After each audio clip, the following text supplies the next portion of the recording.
ugu horeyn ilaah waa mahad iska marka xigta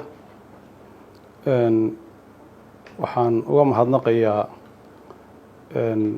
madaxda qaranka oo ugu horeeyo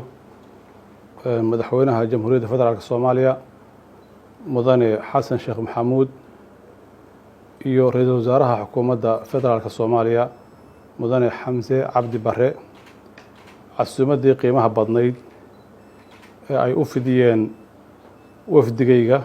oo aan ku nimid magaalada Muqdisho safar shaqo 6dii bisha Oktoobar 2023 waxaan kaloo uga mahadnaqayaa xukuumadda federaalka ah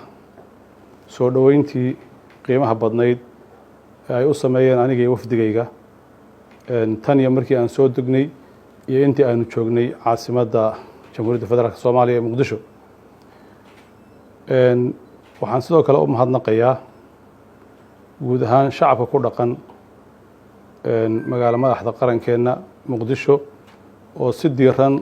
oo walaalnimo leh oo Soomaalinimo leh noogu soo dhaweeyay caasimaddii jamhuuriyadda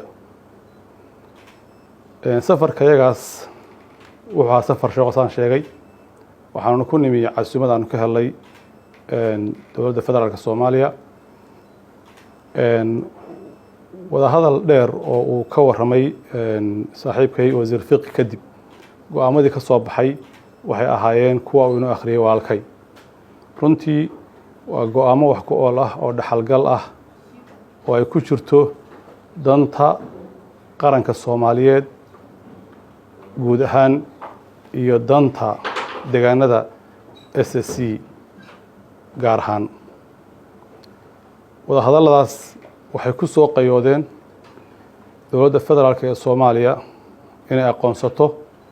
maamulka ku meel gaarka ah ee laga dhisay deegaanada SSC ee aan hogaaminayo mar kale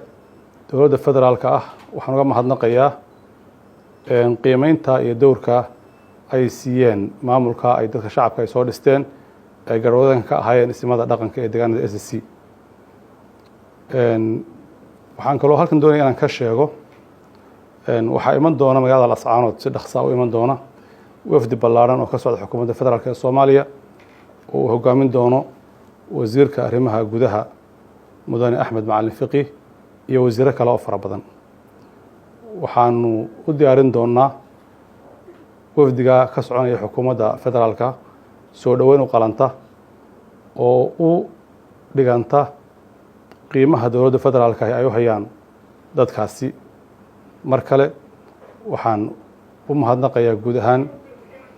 dowladda federaalka xukuumadda dan qaran iyo wasiiradii xukuumadda dan qaran oo si dhow noogala shaqeeyay arrimihii aan u nimi waxaan si gaar ah u xusayaa saaxiibkay oo dhinacayga taagan mudane Axmed Macalin Fiqi oo dowr weyn ku lahaa wada hadalladii soconayay iyo natiijada soo baxdayba aad baad mahadsantihiin. Assalaamu calaykum waraxmatullahi wabarakaatuh.